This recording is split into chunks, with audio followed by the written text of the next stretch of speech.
I think it's a strategy. If I were Pete Hegseth, I would not want Martha Raddatz embedded with any units. Oh, thanks. Now you've really done it. But I think it's true. I mean, she's going to call it like it is. And the easiest way to stop the truth is to not allow access. And that's what they've been doing. And it's very dangerous, not just to our troops, but to our democracy.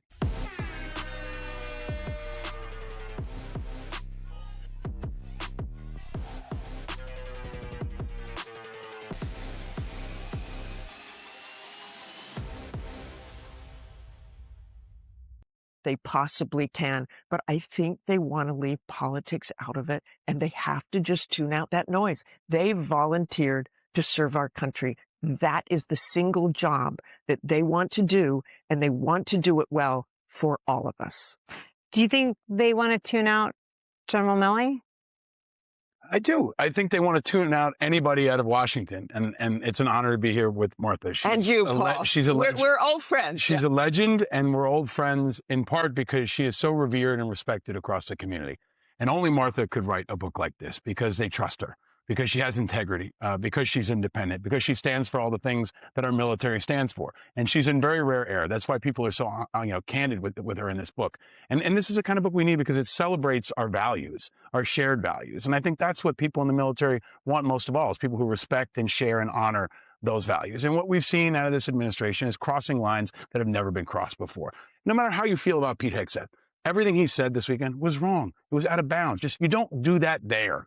And I think that's a really important message to convey. You know, whether it's at Arlington for Memorial Day or at a West Point graduation, you leave your most extreme political voices out of that place. And this is where they blurred the lines. What I really worry about is it kind of contaminates people's trust in the military. They worry that it is Trump's military. It is Hegseth's military. And it's not. It's everyone's military. And that's the important that is a very good point. That is a very good point. They don't want anybody to think that they're political either. And what we want to do is to make sure you look at it in a pure way, that the military is non-political, that just as you said, Paul. What does it do to the ability to do that, though, when a speech is given at West Point? Paul's going to take that question. The fact that Martha is kicking that one over to me just underscores why, frankly, she's trusted and I think vital right now, because she can tell these stories. She can hold them accountable. Look, I mean, I've called Hegseth the acting secretary of culture war. He is always a culture warrior, every day, everywhere, all the time, including at West Point. And I would hope that the commander-in-chief would say, all right, sit this one out. We're going to keep it middle of the road.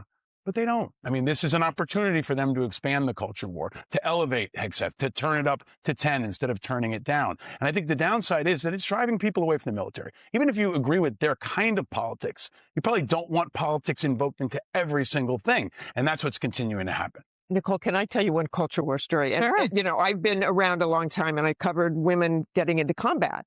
And former Captain Rhodes, Mary Mariner, tried to get women in combat aircraft. She did it successfully. She testified on the Hill.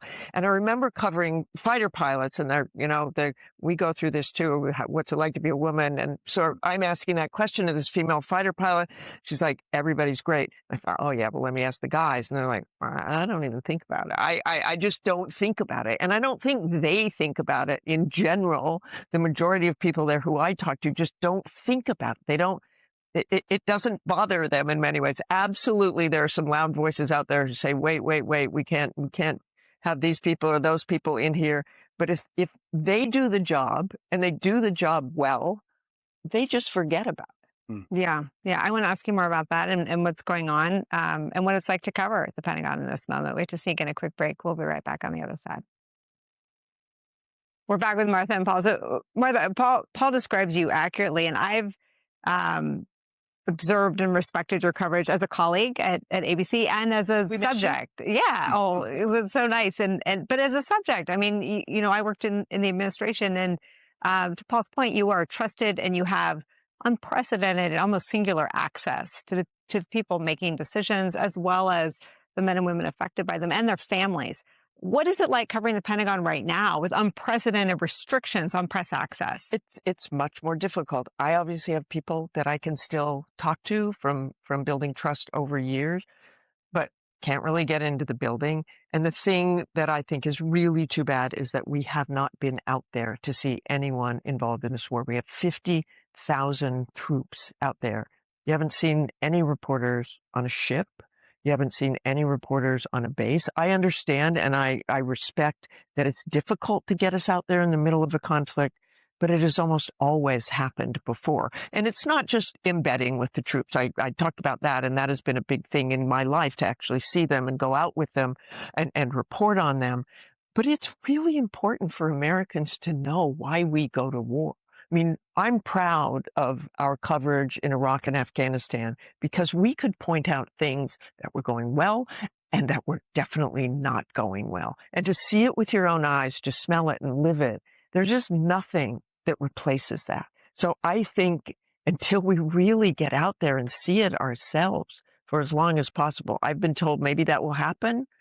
I'm waiting to see if it does, because I want to know who those people are out there. And it's not asking them, what do you feel about the war? I've never really asked that question. That is not their decision.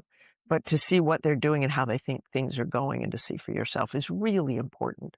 And it doesn't serve the minimum of the military to have that access blocked. No, I mean, we need just to remind people we're there. Memorial Day weekend is always kind of a stunning contrast when a lot of folks go to the beach or go camping and we go to Arlington.